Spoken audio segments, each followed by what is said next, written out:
The restaurant smelled like expensive cologne and older money, the kind that didn't need to announce itself. I moved between tables with practiced invisibility, refilling water glasses and clearing plates while the city's elite pretended I didn't exist. My feet ached in my worn sneakers, hidden beneath black slacks that had seen better days. The fabric was thin at the knees, but no one ever looked that closely at the help. I'd been working at Dionysus for 3 months, long enough to recognize the regulars and understand the unspoken hierarchy. The marble floors gleamed under crystal chandeliers, reflecting fragments of conversation and laughter that never included people like me. I was a ghost in their world, visible only when summoned by a raised finger or empty glass. Tonight felt different, though. There was a tension in the air, thick as the August humidity that clung to my skin beneath my crisp white shirt. The other servers moved with unusual precision, their smiles tighter, their movements more calculated. Even Marco, our manager, kept adjusting his tie and checking his watch. "Table 7, he whispered to me as I passed the bar. "When they arrive, let Maria handle it." I nodded, though curiosity prickled at the base of my spine. In 3 months, I'd never been told to avoid a table. We fought for the good ones, the generous tippers, the easy customers. But I didn't ask questions. Girls like me, working our way through community college with rent due and a mother's medical bills piling up, we didn't ask questions. The entrance doors opened with a whisper of hydraulics, and the restaurant shifted. It was subtle. A collective intake of breath, a straightening of postures, eyes that suddenly found their plates fascinating. I turned from the bar, a tray of dirty glasses balanced on my hip, and saw them. 3 men in dark suits moved through the entrance like shadows given form. But it was the man in the center who commanded the space, who seemed to pull the very air toward him. He was tall, his black suit tailored to perfection, the kind of fit that cost more than my yearly tuition. Dark hair, touched with silver at the temples, swept back from a face that could have been carved from marble, all sharp angles and controlled power. He moved differently than the other patrons. Each step was deliberate, measured. His dark eyes scanned the room with the precision of someone who cataloged threats the way other people counted sheep. The 2 men flanking him, clearly security, their jackets cut to hide shoulder holsters, maintained a careful distance, close enough to intervene, far enough to give him space. Marco materialized at my elbow, his breath quick. "That's Dante Caruso," he hissed. "Don't stare." But I was already looking away, my heart doing something strange in my chest. I'd heard the name, of course. Everyone in the city knew it, whispered in the same breath as words like empire and untouchable. The Caruso family didn't just own businesses. They owned the shadows between them. They were seated at table 7, the corner booth with the best view of both entrances. I watched Maria approach them, her usual confidence replaced with something that looked like fear wearing a smile. She spoke, her lips moving rapidly, but Dante Caruso didn't respond. His eyes tracked her words, his expression unchanging, carved from stone. One of his men leaned in, speaking into his ear. Dante's gaze shifted to the man, and he signed something with his hands, quick, fluid movements that carried the weight of commands. The security nodded and stood, walking toward Marco. "He needs someone who knows sign language," the guard said, his voice carrying the kind of authority that didn't ask, it informed. "The blonde server. She knows it?" Marco's face went pale. "Maria? No, she doesn't." "Then find someone who does." The restaurant fell into that peculiar silence that comes from people pretending not to eavesdrop while hanging on every word. Marco looked around desperately, his eyes landing on each server in turn. They all found reasons to be busy, to look away, to suddenly remember urgent tasks in the kitchen. Something in my chest twisted. I'd spent my whole life being invisible, being overlooked, being the girl who didn't matter. I'd watched my mother fade into the background of her own life, too tired from double shifts to fight for recognition. I'd promised myself I'd be different, that I'd be brave when it counted. This probably didn't count. This was probably the stupidest idea I'd ever had. "I know sign language," I heard myself say. The words fell into the silence like stones into still water. Every head turned toward me. Marco's expression cycled through surprise, horror, and something that might have been resignation. The security guard's eyes narrowed, assessing me like I was a potential threat despite my worn shoes, and the coffee stain on my apron I'd tried and failed to scrub out. You? His skepticism was evident. My younger brother is deaf, I said, meeting his gaze even as my pulse hammered in my throat. I've been signing since I was 8. It wasn't entirely true. My brother, Tommy, had died when I was 15, taken by the same car accident that had left my mother with chronic pain and mounting debt. But the skills remained. Muscle memory in my fingers, a language I still practiced alone in my apartment, signing to ghosts.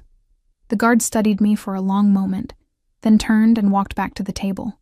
He leaned down, signing to Dante Caruso. I was too far away to read the words, but I saw Dante's eyes shift, finding me across the crowded restaurant. The impact of his gaze was physical.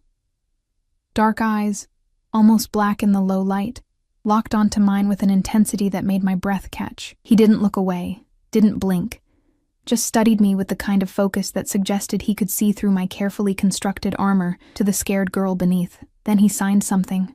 One hand, a simple gesture. Come. Marco's hand gripped my elbow. Ella, you don't have to. It's fine, I interrupted, though my voice shook slightly. It's just taking an order. I set down my tray of dirty glasses and walked toward table 7. Each step felt like moving through water, resistance building with every inch closer. The other diners watched from their periphery, their conversations muted, waiting to see what would happen to the foolish girl who'd volunteered for something everyone else had the sense to avoid. Up close, Dante Caruso was even more overwhelming. He sat with perfect posture, his hands resting on the white tablecloth, rings catching the light. One signet, one plain band of dark metal. The scent of him reached me first. Cedar and something darker. Expensive cologne mixed with gun oil and danger. His security had moved to adjacent tables, creating a buffer zone. We were alone in the bubble of his presence, and I felt the weight of it pressing against my skin. I pulled out my order pad with trembling fingers, then set it aside. No point pretending this was normal. Instead, I signed, my hands suddenly steady in the familiar language. Good evening. What can I get for you? Something flickered in his dark eyes. Surprise, maybe, or recognition. He signed back, his movements precise, elegant despite the clear power in his hands. You weren't lying. No, sir. Don't call me sir. His signing carried an edge of command even in silence. You know who I am? I hesitated, then nodded. Lying seemed like a spectacularly bad idea. Then you know people are afraid of me. It wasn't a question, but I answered anyway. Yes. Are you afraid? The honest answer was yes. I was terrified. My hands wanted to shake, my pulse was racing, and every instinct screamed at me to run. But there was something else beneath the fear. A strange pull, a curiosity about the man who commanded such dread while sitting in silence. A little, I signed honestly. But you still need to eat. The corner of his mouth moved, not quite a smile, but close. It transformed his face for a heartbeat, made him look less like a carved statue and more like a man. Practical, he signed. What's your name? Ella. Ella. He shaped my name with his hands like he was testing the feel of it. How long have you been signing? 12 years. Why? I could have lied. Should have lied. Given him some sanitized version that kept my grief private. But something about the directness of his question, the way he looked at me like I was actually visible, pulled the truth from me. My brother was deaf. He died 7 years ago. His expression didn't change, but his hands stilled for a moment. Then, I'm sorry. 2 simple signs, but they carried weight. I nodded, not trusting my hands to stay steady. The Brassato al Barolo, he signed, shifting back to business. And tell your chef if he burns it like he did last month, I'll buy this restaurant just to fire him. Despite myself, I almost smiled. I'll make sure he knows. You smile when you're nervous, he observed, his dark eyes tracking my face. Your left hand trembles slightly, but your right stays steady. You learned to sign with someone you loved. The accuracy of his observation unsettled me. I'd never noticed the tremor, but he was right. My left hand, the one I'd used to hold Tommy's while we practiced, always shook when emotions ran high. I should place your order, I signed, needing distance from those penetrating eyes. Wait. His hand moved sharply. A command. Tomorrow night. Come back. I work tomorrow. I know. He pulled a card from his jacket pocket, slid it across the table. Heavy stock, embossed lettering. Just a name and a phone number. If you need anything. Anything at all. I stared at the card, not touching it. Accepting it felt like crossing a line I couldn't uncross. Why? I signed. Because you're the first person in 5 years who's looked at me and seen someone who needs to eat. His hands moved with brutal honesty. Everyone else sees a monster. Are you? The question left my hands before I could stop it. A monster? He held my gaze for a long moment, and I saw something dark and vast in those eyes. Depths I couldn't begin to fathom. Yes, he signed simply. But even monsters appreciate kindness. I picked up the card with numb fingers, slipped it into my apron pocket where it burned against my hip like a brand. Then I turned and walked toward the kitchen on legs that barely held me, feeling his eyes track every step. Marco met me at the kitchen door, his face ashen. What did he say to you? He ordered the brassato al barolo. I managed, my voice strange in my own ears after so much silence. And he said not to burn it. I didn't mention the card. Didn't mention the way my heart was still racing, or the feeling that I'd just made a choice that would change everything, though I couldn't yet see how. The rest of the night passed in a blur. I served other tables, smiled at other customers, collected tips and cleared plates. But I felt the weight of Dante Caruso's presence like gravity, pulling at me even across the room. Several times I caught him watching me, his expression unreadable, his hands still on the table. When he finally left, the restaurant seemed to exhale. Conversations resumed their normal volume. Marco stopped checking his watch every 30 seconds, but I felt his absence like a missing tooth, my tongue constantly returning to the empty space. I finished my shift at midnight, my feet screaming in protest as I changed from my work shoes to my sneakers in the employee locker room. The card was still in my apron pocket. I pulled it out, studying the embossed letters in the fluorescent light. Dante Caruso, and a phone number. Nothing else. No address, no title, no explanation. I should throw it away. Should forget this night ever happened and go back to being invisible, safe in my anonymity. I had enough problems without adding connection to the city's most dangerous man to the list. Instead, I slipped the card into my wallet, next to the photo of Tommy making bunny ears behind my head at his 8th birthday party, both of us grinning at the camera like we had all the time in the world. Outside, the August night wrapped around me like a warm blanket. The subway station was 2 blocks away, the platform mostly empty at this hour. I clutched my purse and kept my head down, following the same route I'd taken every night for 3 months.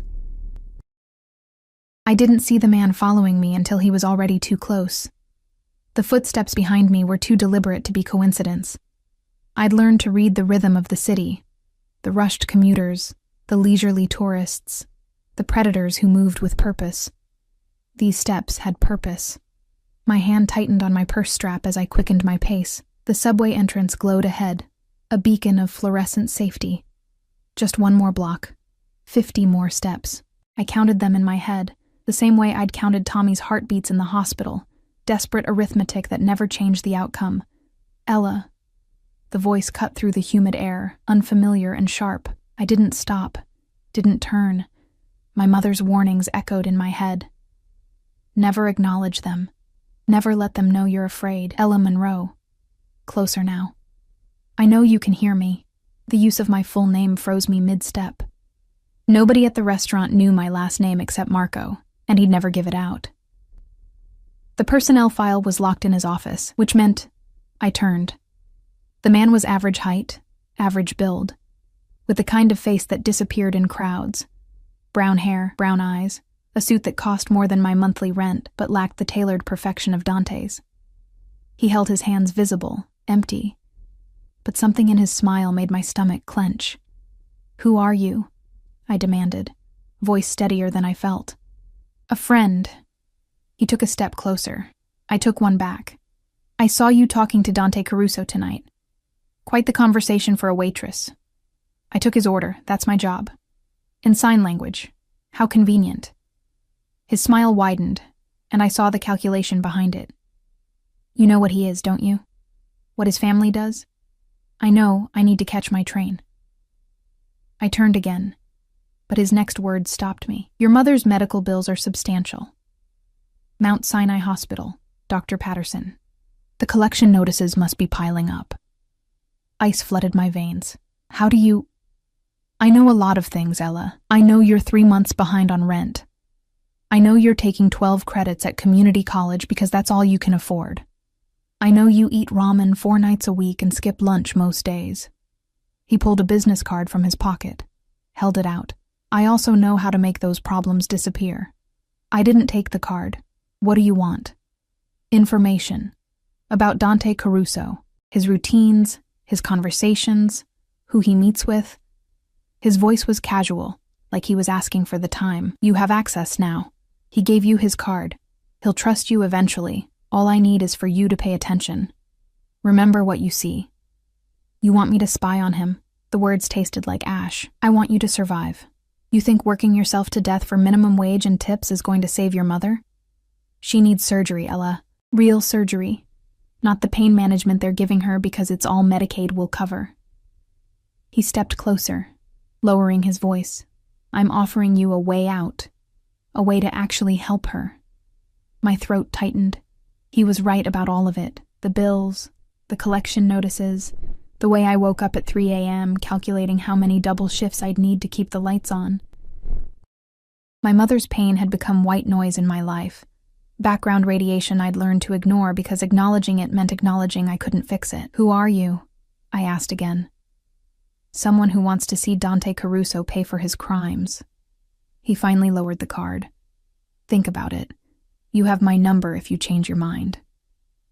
He walked away, disappearing into the flow of pedestrians like he'd never been there at all.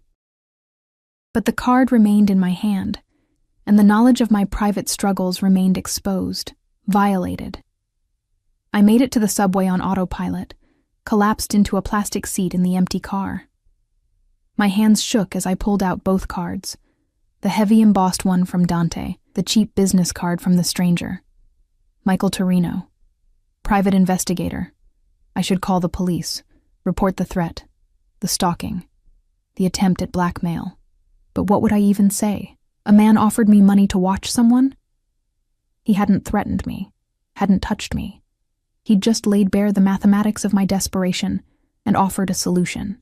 The train rocked through the tunnel, and I closed my eyes, seeing Dante's hands forming words in the dim restaurant light. Even monsters appreciate kindness. He'd called himself a monster, claimed it openly, no pretense of innocence. But he'd also apologized for Tommy's death, with a sincerity that had cracked something in my chest. I threw Michael Torino's card in the trash can outside my apartment building. Whatever he was offering, whatever game he was playing, I wanted no part of it. I had enough darkness in my life without adding betrayal to the list. My studio apartment greeted me with familiar shabbiness, water-stained ceiling, radiator that clanked like a dying ghost, the fold-out couch that served as my bed. But it was mine, paid for with my sweat and aching feet, and that meant something. I fell asleep with Dante's card on my nightstand, its presence a question I wasn't ready to answer. The next night, I arrived at Dionysus 15 minutes early, a knot of anticipation tight in my stomach. Marco raised an eyebrow when he saw me but said nothing, just handed me my section assignments. Table 7 wasn't on my list. Maria has that section tonight, he said, not meeting my eyes. Probably for the best. Probably. Definitely. I should have been relieved. Instead, I felt the keen edge of disappointment. The dinner rush started at 6. I moved through my tables with mechanical efficiency, smiling at the right moments, laughing at jokes that weren't funny, being perfectly invisible once again. But my eyes kept drifting to table 7, empty and waiting. He arrived at 7:30. The same entrance, the same 2 security guards, the same shift in the restaurant's atmosphere. But this time, when Dante's dark eyes scanned the room, they found me immediately, held. Something passed between us across the crowded space. Acknowledgement. Recognition. Something I didn't have words for. Maria approached their table with a tray of water glasses. I watched her smile, watched her speak, watched Dante's expression remain impassive. Then I saw his hand move, signing something. Maria's smile faltered. She nodded, set down the glasses, and walked directly toward me. "He wants you," she hissed, her professional mask slipping. "Table 7, he asked for you specifically." My heart kicked against my ribs. "What did you tell him?" "That you're busy with your own section. He said he'd wait." She thrust her order pad at me. "Marco's going to kill me, but I'm not arguing with Dante Caruso. You take them. I'll cover your tables." We switched sections without Marco noticing. Absorbed as he was in managing the chaos of a Saturday night, I approached table 7 with my pulse in my throat, the card in my wallet suddenly heavy against my hip. Dante watched me approach. Tonight he wore charcoal gray, the suit pristine. His dark hair swept back to reveal the sharp angles of his face. Up close, I could see the slight scar along his jaw, the way his eyes tracked movement with predatory precision. I pulled out my order pad, then set it aside. Signed instead, "Good evening."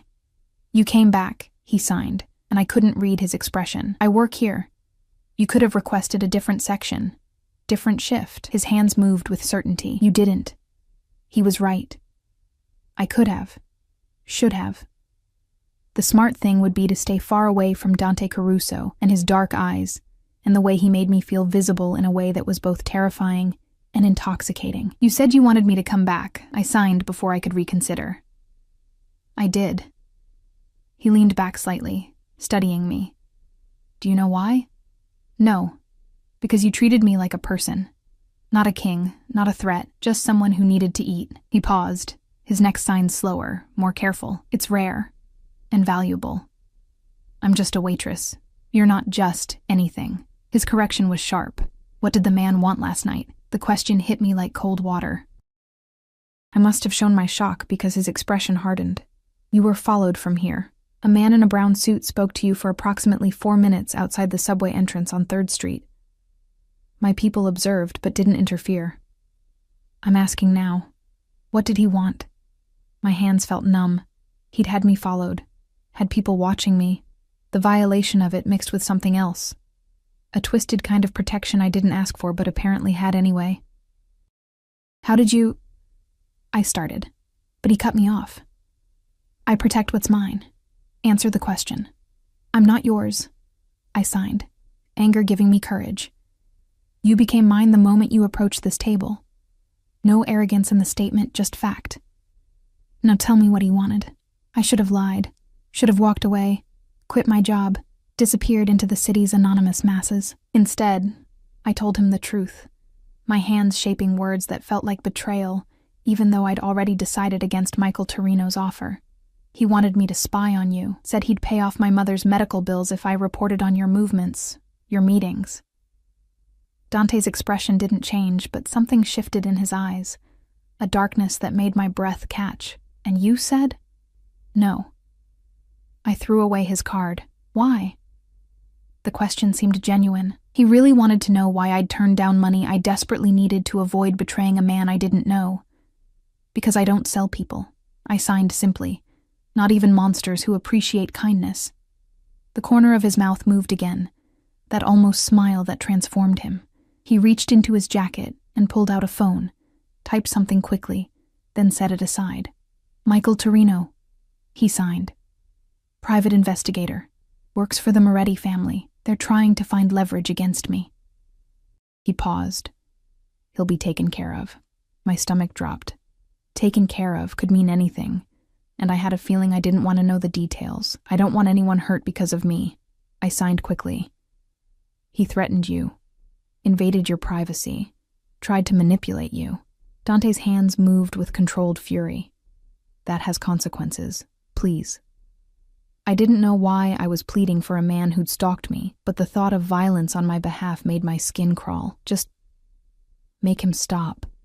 "That's enough." Dante studied me for a long moment, his dark eyes unreadable. Then he pulled out his phone again, typed something different.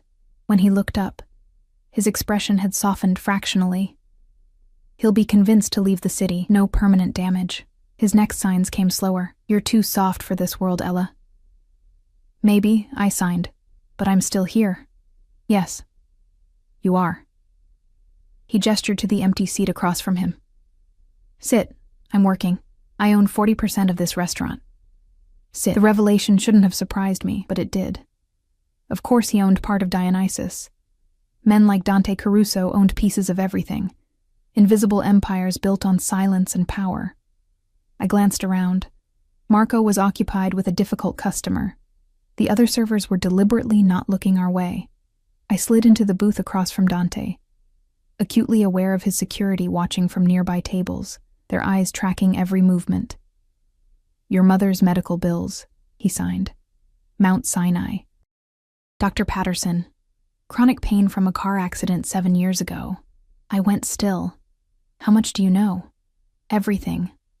No apology in the statement. Your brother died in the same accident. Your father left 6 months later. You've been working 2 jobs since you were 16. Put yourself through community college. Business administration major. 3.7 GPA despite working 60 hours a week.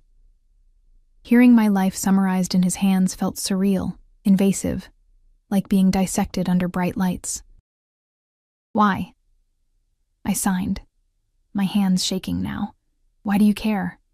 Because you're interesting. He leaned forward slightly, and I caught his scent again, cedar and danger and something darker. Because you looked at me and saw past the surface. Because you're kind even when kindness costs you. You don't know me. I know enough. His next signs came with absolute certainty. I'm going to make you an offer. You can refuse. But hear me first. My heart hammered. Every instinct screamed at me to run. But I couldn't move. Pinned by those dark eyes. I need someone I can trust. Someone who can move in both worlds. Mine and theirs. He gestured vaguely toward the other diners. Someone who understands sign language. Who's invisible to the people who matter. Someone smart enough to handle delicate situations. You want me to work for you, I signed. Understanding dawning. I want you to be mine, he corrected. My translator.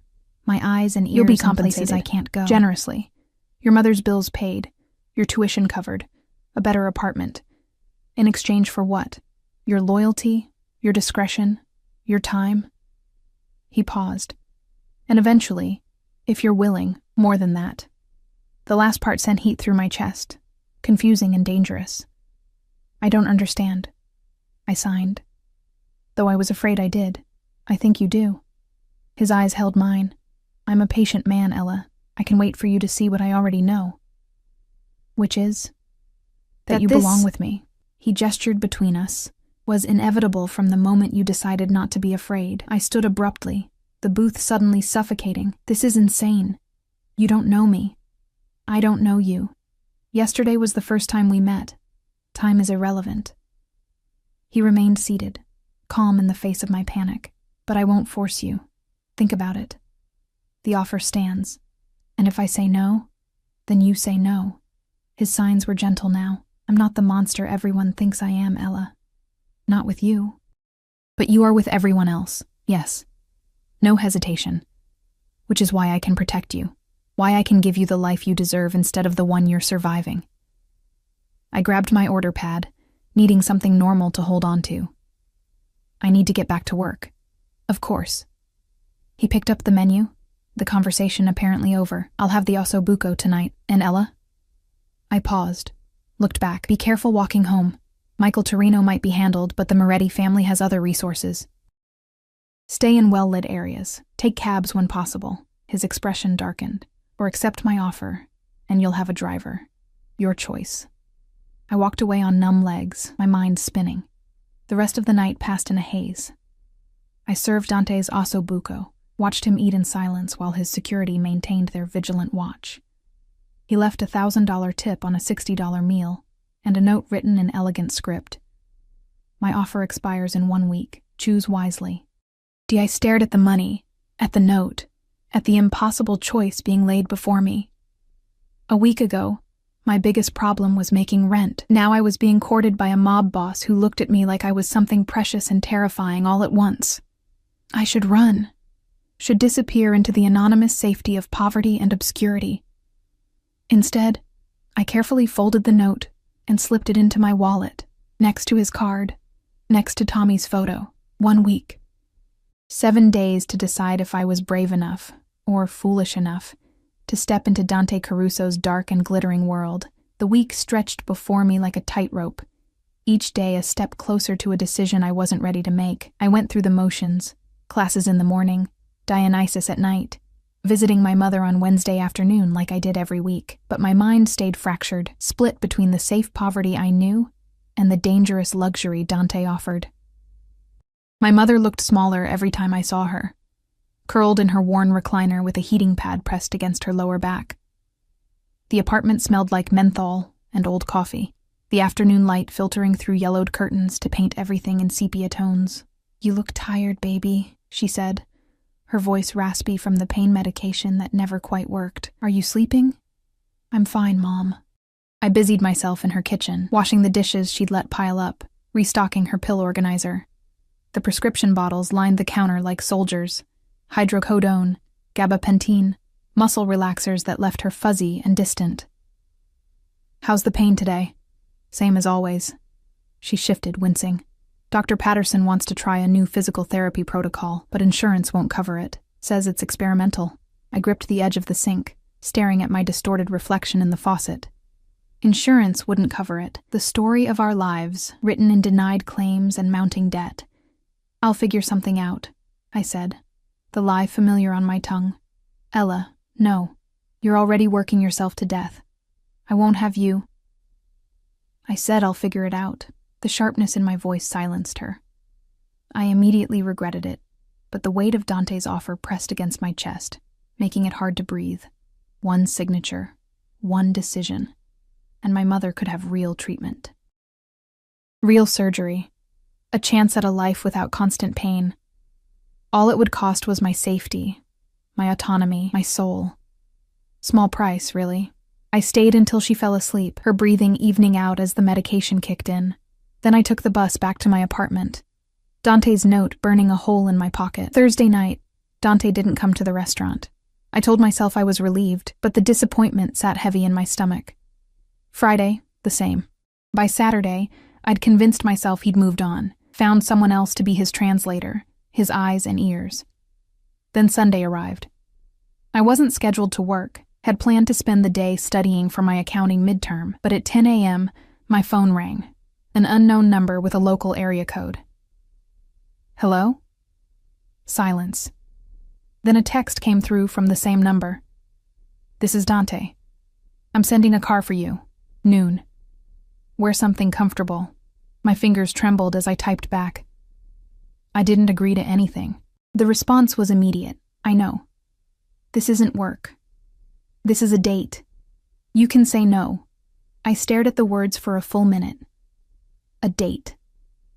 Dante Caruso was asking me on a date via text message because he couldn't call, couldn't speak, could only communicate through the written word or sign language. I should say no. Should text back a polite refusal and block the number. Instead, I wrote, "Where?" "Somewhere quiet. Somewhere we can talk. Trust me." Trust him. The mob boss who'd had me investigated, who'd threatened Michael Torino, who looked at me like I was simultaneously fragile and essential. Trust him. Okay, I typed before I could reconsider. Noon. I changed outfits 4 times before settling on jeans and a simple green sweater. Comfortable, like he'd requested, but nice enough that I didn't feel completely outclassed.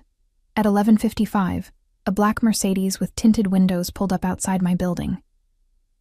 The driver was one of Dante's security from the restaurant, the older one with gray at his temples and assessing eyes. He opened the back door without a word, and I slid into leather seats that probably cost more than my entire apartment. We drove north, out of the city and into the countryside. Trees replaced buildings, the September air carrying the first hints of autumn. I watched the landscape change through tinted windows, my nerves building with every mile. 40 minutes later, we turned down a private road lined with maples. At the end sat a house. No, an estate. Stone and glass and modern angles, perched on a hillside with views of the valley below. It was beautiful in a severe way, like Dante himself. The driver opened my door. He's waiting inside. The entry hall was all marble and clean lines, artwork on the walls that I suspected was original. My sneakers squeaked on the polished floor, the sound echoing in the vast space. Dante appeared at the top of the staircase. He wore dark jeans and a black Henley, casual clothes that somehow made him more intimidating, rather than less. Without the armor of his suits, I could see the lean muscle of his frame, the way he moved with predatory grace. He descended the stairs and signed. You came. You sent a very persistent driver. I sent a very expensive driver, that almost smile again. Come. I made lunch. He'd made lunch. The image of Dante Caruso in a kitchen, cooking, was so incongruous that I almost laughed.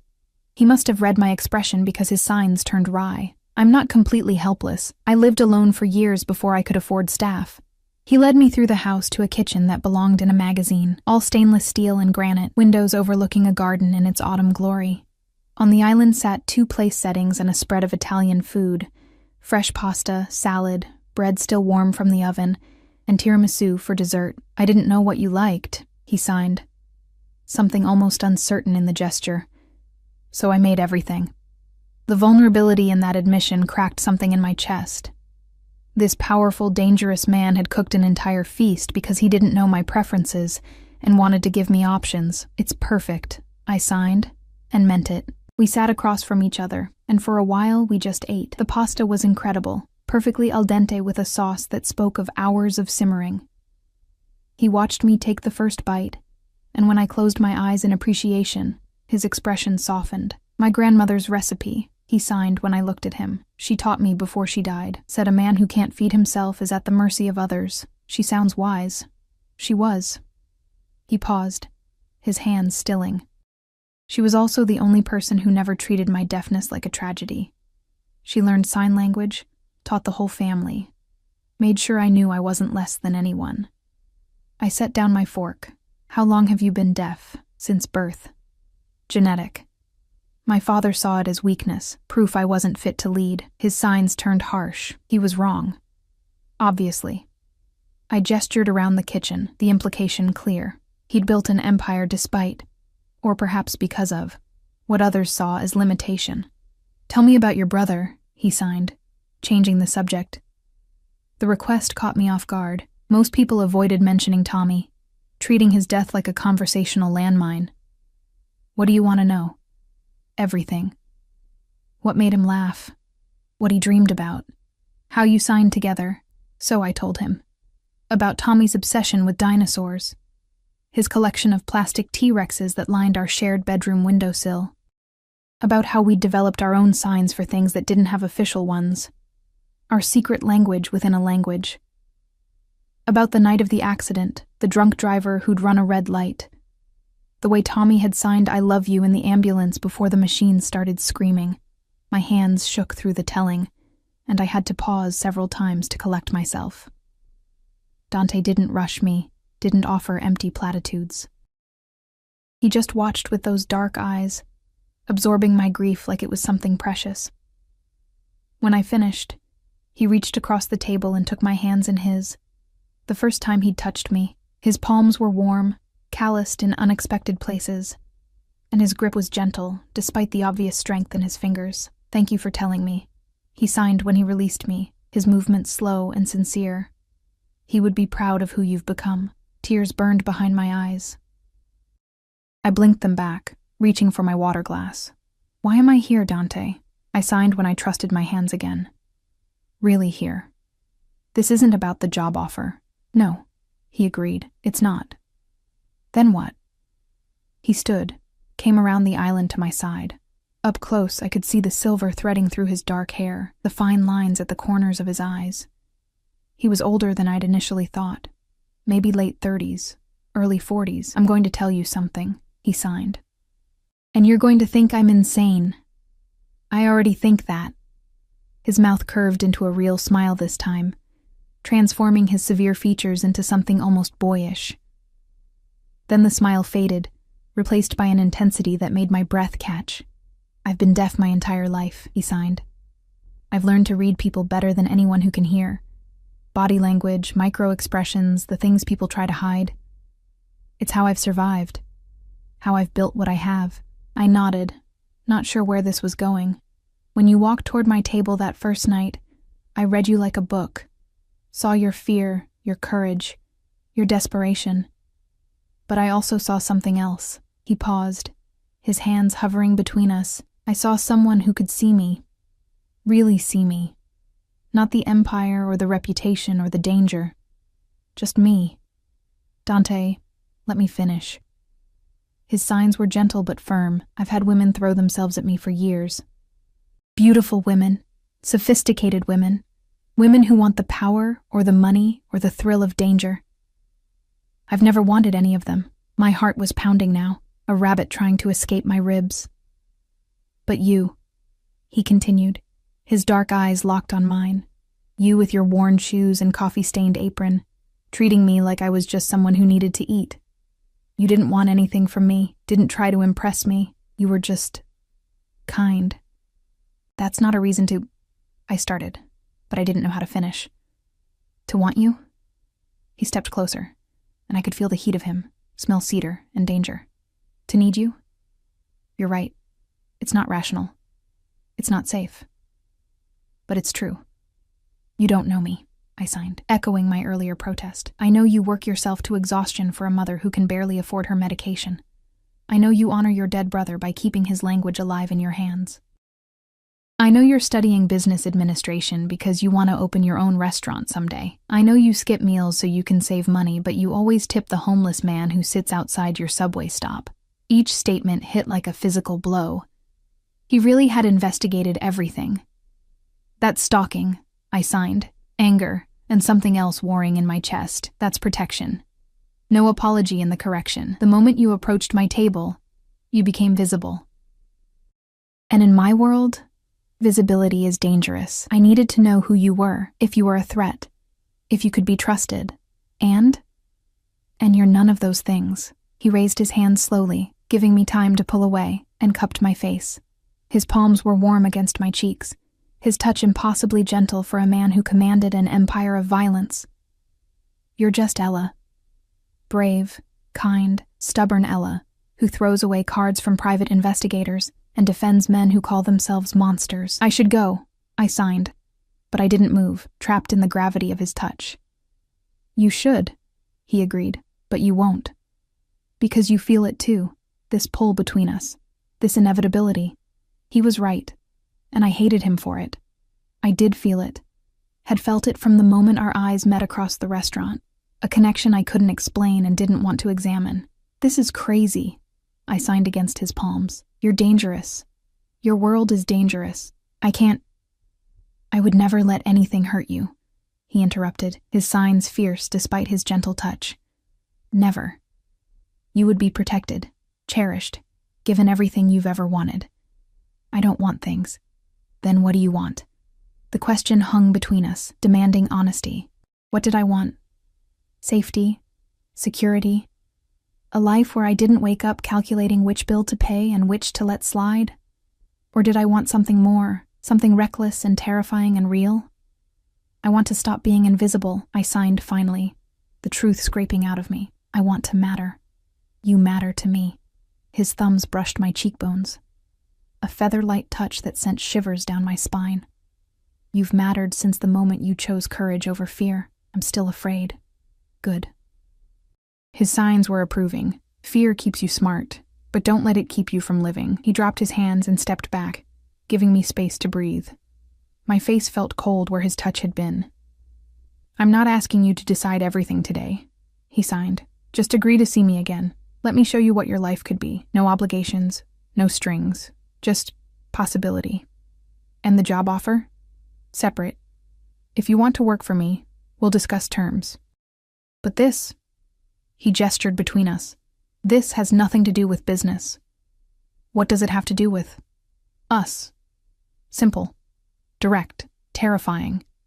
I looked around the kitchen, at the feast he'd prepared, at this glimpse into a life I'd never imagined for myself. Then I looked at him, this dangerous, powerful man who somehow made me feel seen for the first time since Tommy died. One more date. I signed. My decision made before I fully understood it. But I need time to think about everything else. Take all the time you need. He pulled out his phone, typed something. But while you're thinking, your mother's medical bills have been paid. All of them. My stomach dropped. What? No. I didn't agree. Consider it a gift. No strings, no obligations. His expression was implacable. I have more money than I could spend in 10 lifetimes, Ella. Your mother's surgery costs less than I spend on wine in a month. Let me do this. That's not... You can't just... I already did. He showed me his phone screen, the confirmation of a payment to Mount Sinai Hospital. $247,000. Paid in full. The number made my head spin. He'd just erased years of debt with a few taps on a screen, like it was nothing. Why? My hands trembled with emotion I couldn't name. Gratitude, fury, fear, something dangerously close to hope. Because I can. Because you matter. Because I'm tired of watching you destroy yourself trying to save everyone while no one saves you. He pocketed his phone. Let me be the one who saves you, Ella. Let me give you the life you deserve. Tears spilled over before I could stop them. Hot tracks down my cheeks. I never cried. Had trained myself out of it years ago because tears didn't pay bills or ease pain or bring back the dead. But standing in Dante Caruso's kitchen, faced with a kindness I didn't know how to accept, I broke. He pulled me into his arms and I let him. Let myself collapse against his chest while he held me with a tenderness that contradicted everything I knew about him. His heart beat steady under my ear, and his hands moved in slow circles on my back. Comfort, in a language beyond words. When the storm passed, I pulled back, wiping at my face with embarrassed hands. Sorry, I signed. I don't apologize. His signs were gentle. You're allowed to feel things. I don't know how to accept this, any of this. Then learn. He brushed a tear from my cheek with his thumb. I'm a patient teacher. Despite everything, I almost smiled. Is that what this is? Teaching? Among other things. His eyes held promises I wasn't ready to examine.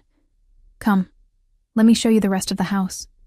He led me through rooms that spoke of wealth I couldn't fathom, a library with floor-to-ceiling bookshelves, a gym that belonged in a professional training facility, a music room with instruments I didn't recognize. But it was the office that stopped me. One wall was covered in photographs, not of Dante, but of other people. Families, children, elderly couples. Each photo had a small plaque beneath it with names and dates. What is this? I signed. People I've helped. His expression was unreadable. Families whose businesses were saved from predatory loans. Children whose medical treatments I funded. Elderly people whose pensions I protected when corporations tried to steal them. I moved closer, reading the plaques. Stories of intervention, of power used for protection, rather than destruction. I don't understand. I signed. Everyone says you're a monster, a criminal, dangerous. He finished for me. I'm all of those things, Ella. I've done terrible things to terrible people. But I've also done this. He gestured at the wall. The world isn't black and white. I'm not a hero. But I'm not only a villain either. Why show me this? Because I want you to see all of me, the darkness and the light, and then decide if you can accept both. I studied the photographs, the evidence of complexity I hadn't expected. Dante Caruso, mob boss and secret philanthropist, monster and savior. I need to go home, I signed, suddenly overwhelmed. I need to think. Of course. He didn't argue. Didn't try to convince me to stay. Just led me back through the house to where his driver waited. At the car, he took my hand one more time. Thursday. He signed. Dinner. Somewhere public if it makes you feel safer. Okay. I agreed. Because apparently I'd lost my mind. And Ella? He waited until I met his eyes. Thank you for giving me a chance. The drive back to the city passed in a blur. My mother's bills were paid. Dante Caruso wanted to court me. My entire life had shifted on its axis in the span of a few hours.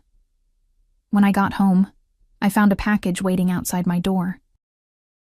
Inside was a new phone, top of the line, already programmed with Dante's number and his security team's contacts, and a note in his elegant script, so you never have to be afraid walking home alone.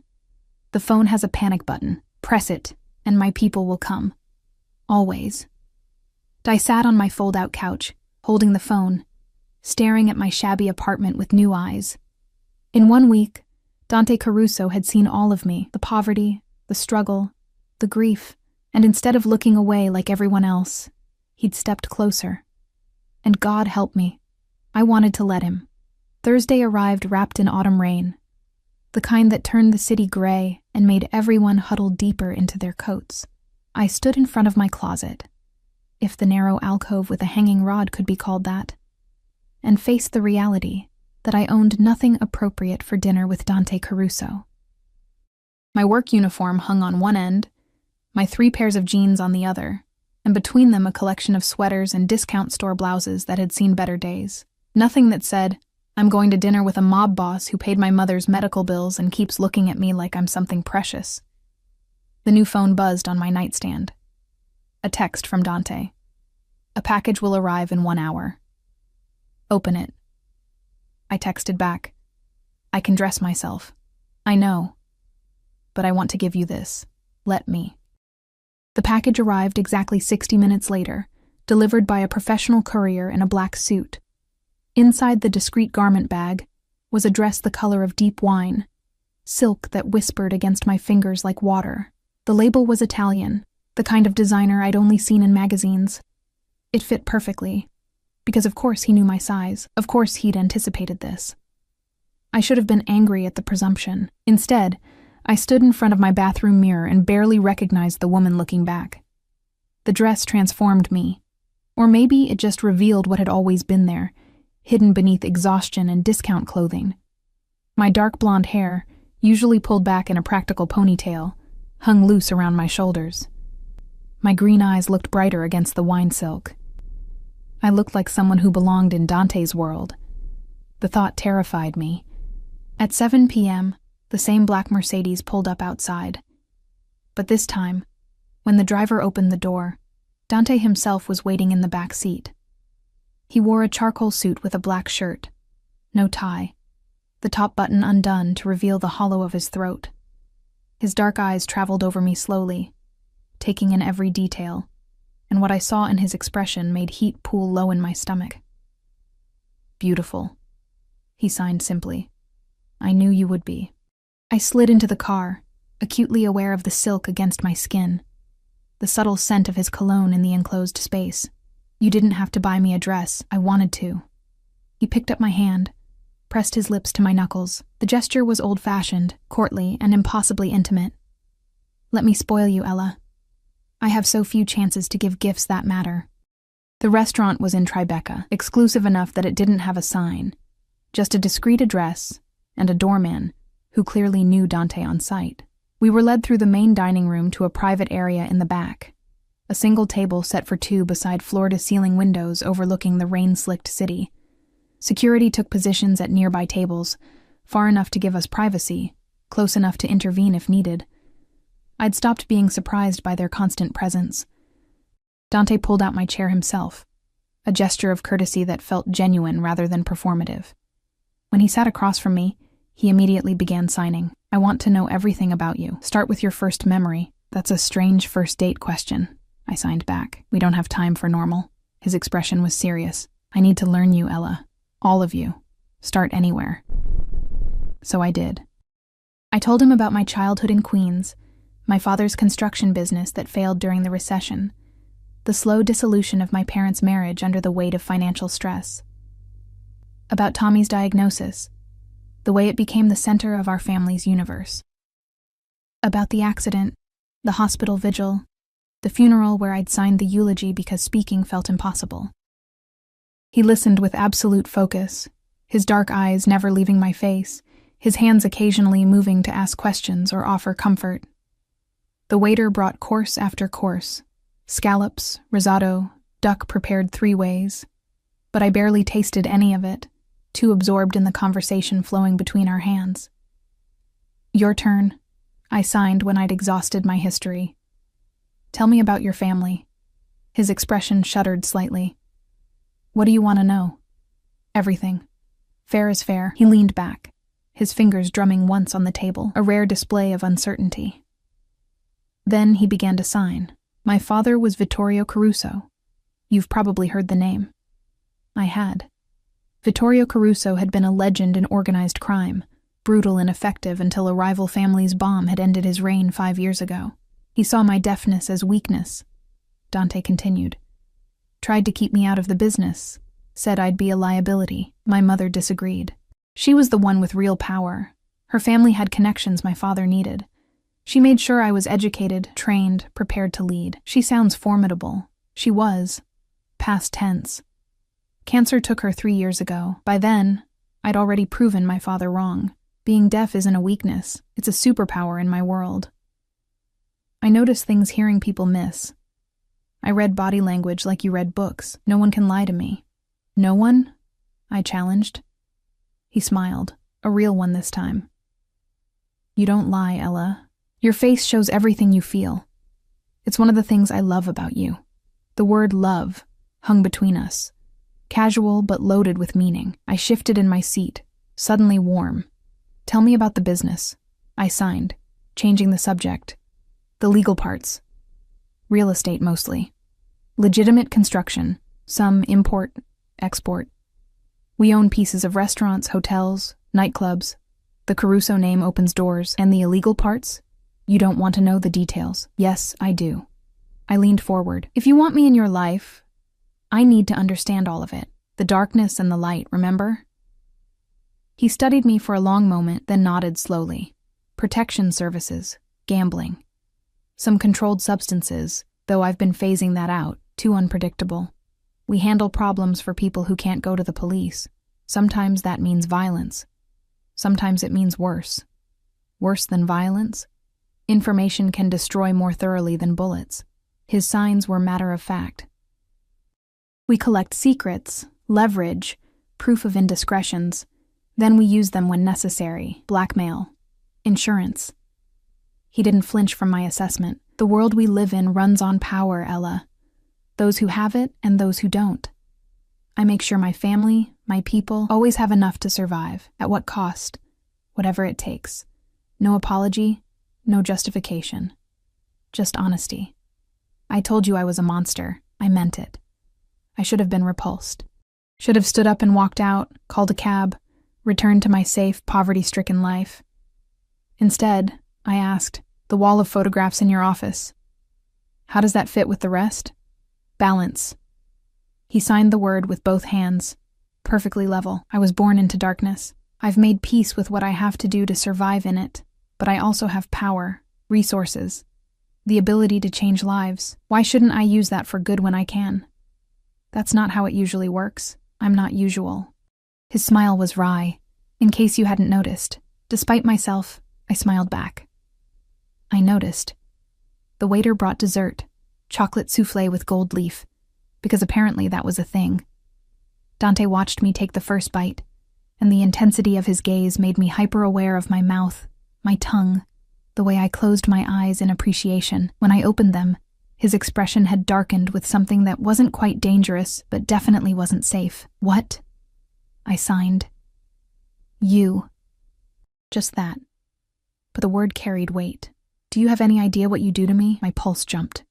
We barely know each other. I know enough. He set down his fork, leaned forward. I know you're strong, even when you think you're breaking.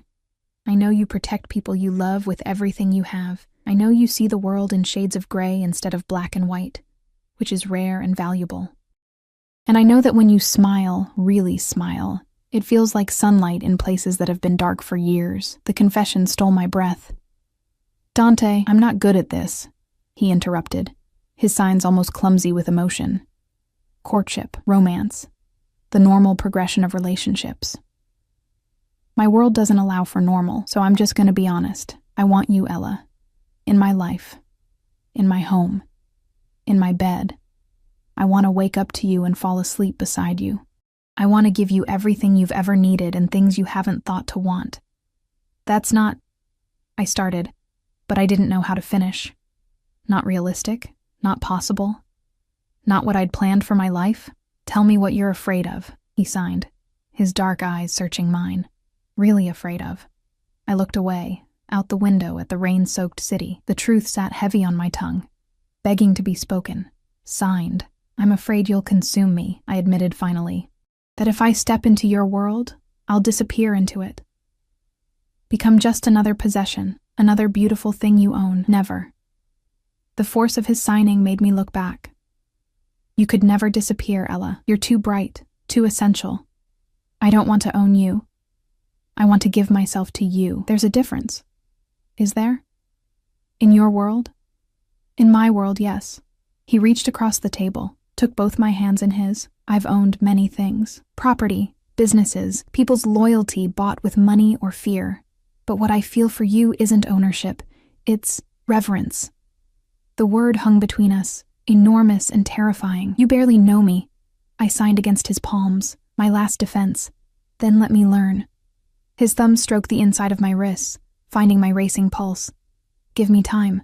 Give me a chance to show you what we could be together. And if I can't handle your world, if I'm not strong enough... You walked up to my table when everyone else was too afraid. You threw away money you desperately needed because you won't betray people, even strangers. You've survived things that would break most people. His expression was absolutely certain. You're strong enough for anything, Ella. The question is whether you trust yourself enough to try. Before I could respond, his phone buzzed on the table. He glanced at it, his expression hardening instantly. He signed something sharp to one of his security guards, who immediately stood and left the room. What's wrong?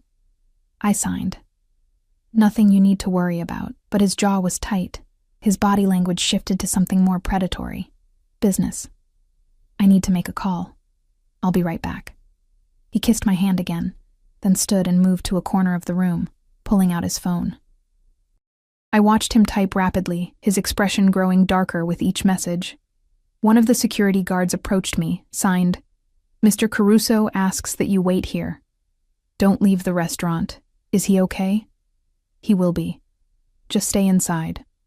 The guard returned to his position, and I sat alone at the table, anxiety building in my chest. Through the window I could see Dante pacing, his phone pressed to his ear. No, not pressed, he couldn't hear. But he was reading texts, his expression thunderous. 10 minutes passed, then 20. The waiter came by nervously, refilling my water, asking if I needed anything. I shook my head, my eyes on Dante's rigid back. Finally, he returned to the table. His composure was back in place, but I could see the tension in his shoulders, the way his hands formed signs with extra precision, a tell I was learning to read. I need to leave, he signed. Now, something's happened. What kind of something? The kind I handle personally. He stood, offered his hand. Come, I'll have someone drive you home. No. The word left my hands before I thought it through. If you're leaving, I'm coming with you. Absolutely not. His signing was sharp. It's not safe. Then make it safe. I stood, met his eyes. You said you wanted me in your life. This is your life. Show me. Ella. I'm not fragile, Dante. Stop treating me like I'll break. Something shifted in his expression. Surprise, respect, maybe even pride. He studied me for a long moment, then nodded once. Do exactly what I say. Stay close to me. Understand? Yes. He took my hand, laced his fingers through mine, and led me out of the restaurant. The Mercedes was already running, 2 additional black SUVs flanking it. Dante's security moved with military precision, surrounding us as we walked to the car. Inside, Dante immediately began typing on his phone, coordinating whatever response was needed. I watched the city blur past, heading toward the docks, toward parts of town I'd never had reason to visit. We pulled up to a warehouse, its exterior deliberately nondescript. Security exited first, scanning the area before opening our door. Dante helped me out, his hand firm on my lower back as he guided me inside. The warehouse interior had been converted into something between an office and a command center. Men in suits stood at attention, tablets and phones in hand. They all straightened when Dante entered, deference evident in their postures. In the center of the room, tied to a chair with blood running from his nose, was Michael Torino. My stomach dropped. Dante felt me tense, his hand tightening on my waist. I told you he'd be handled. He signed with one hand. This is how. Torino's eyes found me, widened with recognition and something that looked like accusation. I wanted to look away, but Dante's presence at my back kept me steady. One of Dante's men approached, began signing rapidly. I caught pieces of it. Found with surveillance equipment. Targeting you and the girl. Moretti family paying him. Dante's expression was carved from ice as he signed back, his movements too fast for me to follow. Then he turned to me. You don't need to watch this. What are you going to do? Convince him that leaving the city is in his best interest. His signs were deliberately vague. I promised you no permanent damage. I keep my promises. Dante. He cupped my face, forced me to look at him instead of Torino. This is the darkness, Ella, the part of my world that isn't romantic or exciting. This is what I do to protect what's mine. If you can't handle it, I'll have someone take you home. No judgment. But you need to decide now. I looked past him at Torino, at the blood and fear, at the evidence of Dante's power made physical. Everything in me screamed to run, to go back to my safe, simple life where violence was something that happened to other people. But then I thought of my mother's medical bills, paid in full. The wall of photographs in Dante's office, the way he'd held me while I cried, offered me reverence instead of ownership. The darkness and the light. I stepped closer to Dante, wrapped my arms around his waist, pressed my face against his chest. I'm staying. I signed against his shirt. I choose you. All of you. His arms came around me, crushing me against him with a fierceness that stole my breath. I felt him sign something to his men. Felt the room shift as they moved to execute his orders. You're sure? He signed when he pulled back enough to meet my eyes. No, I answered honestly. But I'm staying anyway. He kissed me then, finally, his lips claiming mine with a hunger that had been building since the moment we met. The kiss was possessive, consuming, a declaration of ownership I should have resisted, but instead surrendered to completely. When we broke apart, both breathing hard, his eyes were nearly black with desire and something deeper. Mine, he signed, the word absolute. Yours, I agreed, and felt the last of my resistance crumble. Behind us, I heard Torino start to plead, but I kept my eyes on Dante, on the man who was both my salvation and my damnation, and chose the fall. Dante kept his word. Michael Torino left the warehouse on his own feet, bruised and terrified but alive. I watched from Dante's side as the private investigator was escorted to a car that would take him to the airport. A one-way ticket to Seattle already purchased. A new identity waiting if he was smart enough to use it. He won't come back, one of Dante's men said aloud, signing simultaneously for his boss. The Morettis won't protect him after this failure. Dante nodded, then turned to me. His expression softened when he saw my face. Whatever he read there made him pull me close again. You're shaking, he signed. I know. No point denying it. The adrenaline was leaving my system, replaced with the full weight of what I'd just witnessed, what I'd just accepted. Let's go home, he signed, then paused. My home. Unless you want to go back to your apartment. Your home, I signed before I could reconsider. The drive back to his estate was quiet. I sat pressed against Dante's side, his arm around my shoulders, his thumb tracing circles on my bare arm. The wine-colored dress that had felt so elegant hours ago now felt like armor I was ready to shed. Inside, he led me upstairs to a bedroom that was clearly his. Masculine, minimal, all dark wood and clean lines. Floor-to-ceiling windows overlooked the valley, now just darkness punctuated by distant lights. I'll show you to a guest room. He started to sign, but I caught his hands. I don't want a guest room. His dark eyes searched mine, making sure I meant it. Then he pulled me close and kissed me again.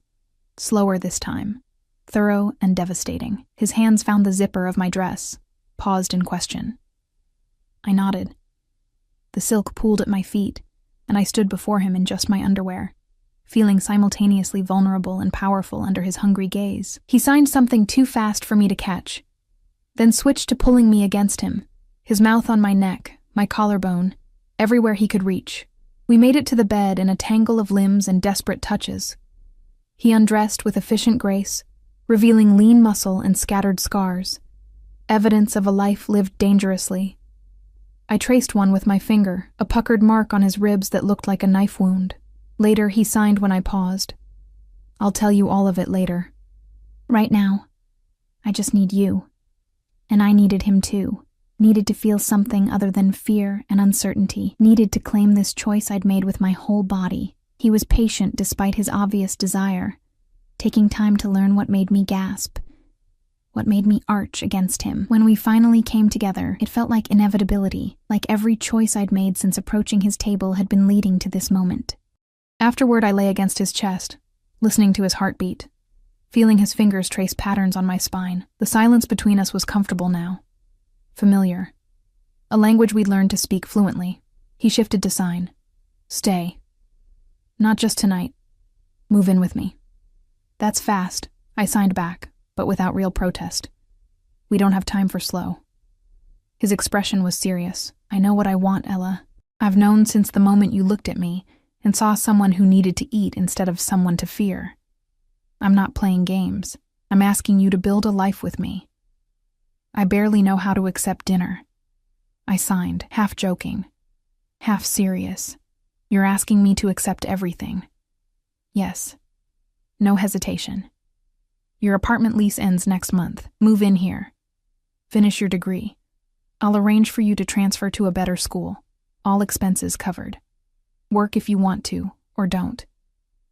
Help me with the business if you're interested, or just be here. Be mine. I'm not a possession, no. You're a partner. He sat up, pulling me with him so we faced each other. I'm building an empire, Ella, not just the criminal parts, the legitimate businesses, the real estate, the investments. I need someone I trust absolutely to help manage it. Someone smart, educated, who can move in both worlds. You want me to work for you? With me.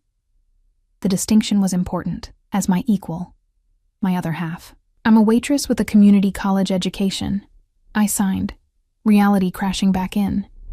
I'm not qualified to. You're qualified because I say you are. His signing was fierce. Because you're brilliant and quick and people underestimate you. Because you can sign and hear, which makes you invaluable. Because I trust you. You barely know me. I protested again, but the argument was getting weaker. I know enough. He pulled me into his lap, his arms around my waist. But if you need time, take it. I can wait. Just promise me you'll consider it. I looked around the bedroom, at the luxury that could be mine, at the man offering me everything I'd never thought to want. Then I thought about my studio apartment, my mother in her worn recliner, the future I'd resigned myself to, struggle and exhaustion and invisible survival.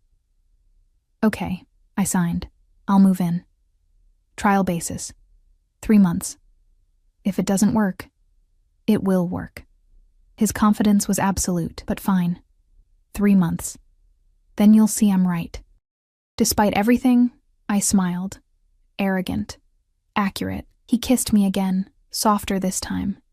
Get some sleep. Tomorrow I'll show you the rest of what being mine means. The next 3 months were a whirlwind of transformation.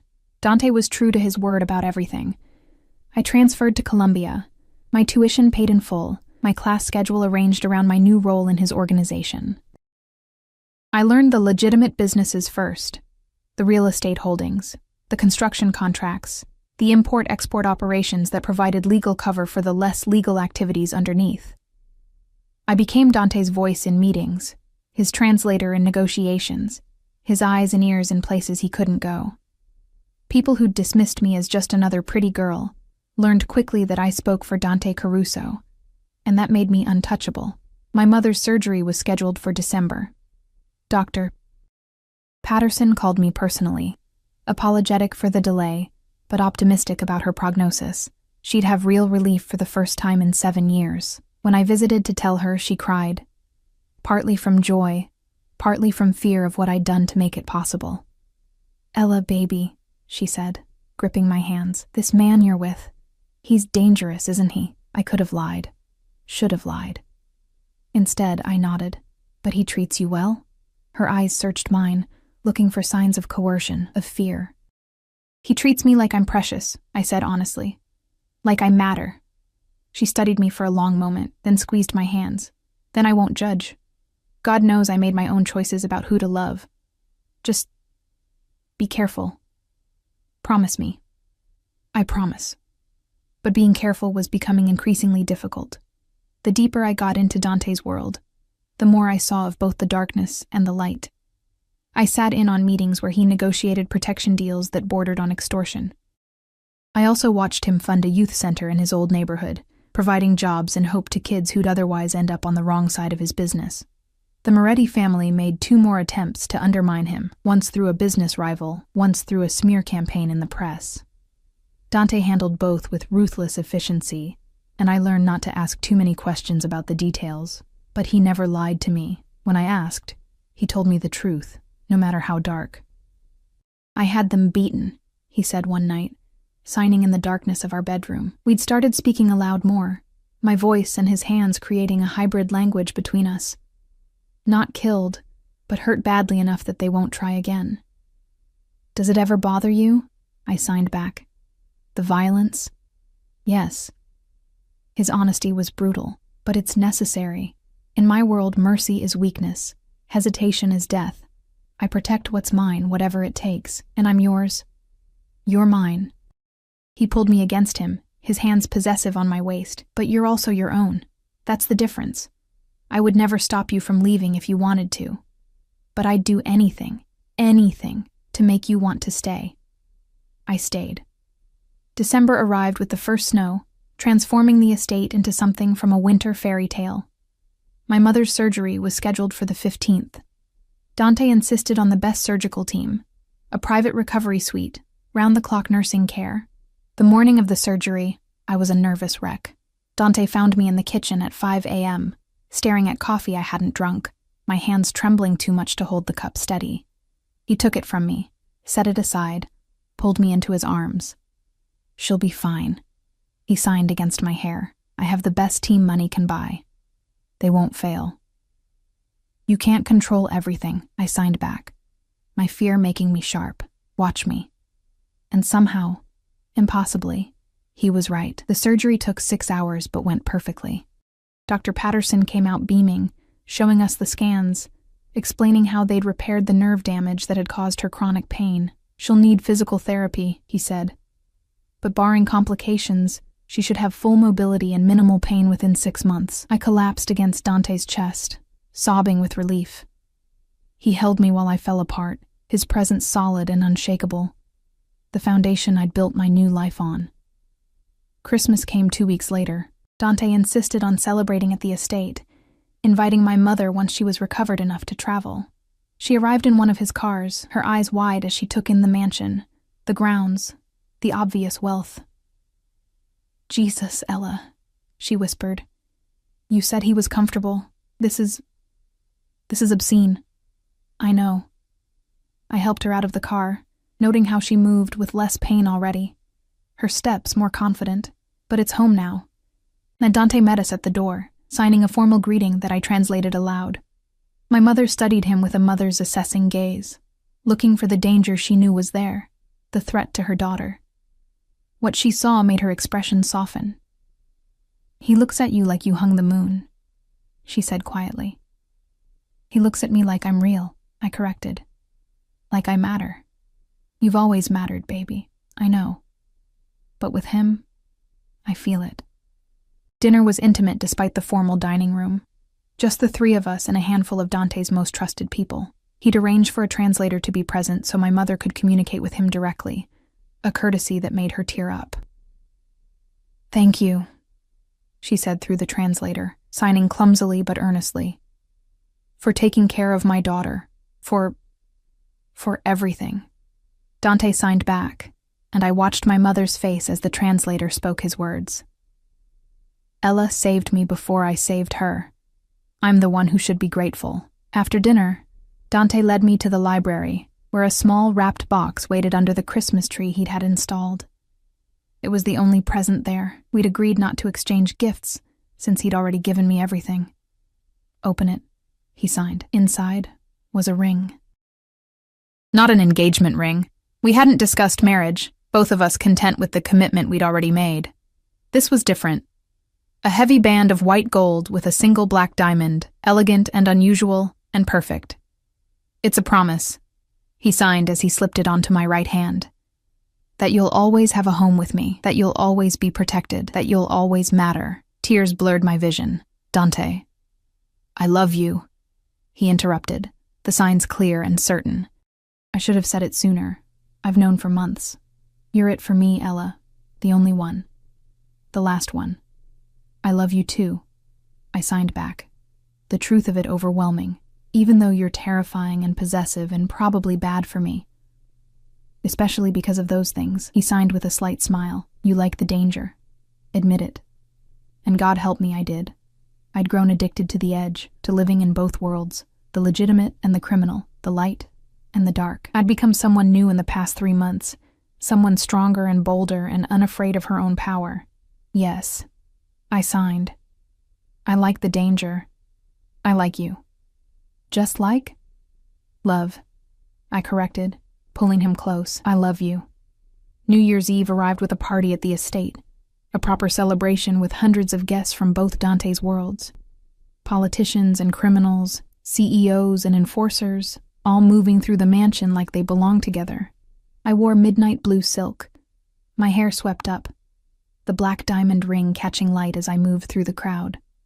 I'd learned to navigate these events, to read the undercurrents and power dynamics, to be Dante's partner in truth as well as name. At 11:30, he found me on the terrace, stealing a moment of quiet before midnight. The city spread below us, lights and life and endless possibility. Happy. He signed. Yes, I signed back, surprised by how much I meant it. Are you? More than I've ever been. He pulled me against him, and we watched the city together. Thank you for taking a chance on a monster. Thank you for seeing me. I signed against his chest, for making me visible. The countdown started inside. 10, 9, 8. Around us, the party surged with anticipation. 7, 6, 5. Dante turned me to face him, his dark eyes holding mine. 4, 3, 2. I love you. He signed as the clock struck midnight. I love you. I signed back as fireworks exploded over the city, painting the sky in gold and silver. He kissed me as the new year began, and I kissed him back with everything I had, all the fear I'd overcome, all the courage I'd found, all the love I'd never expected to feel.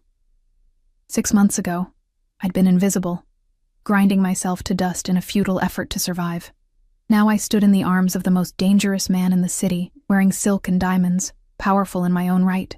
I'd approached his table expecting nothing more than to take an order. Instead, I'd found myself, and I'd found him, Dante Caruso, mob boss and secret philanthropist, monster and savior.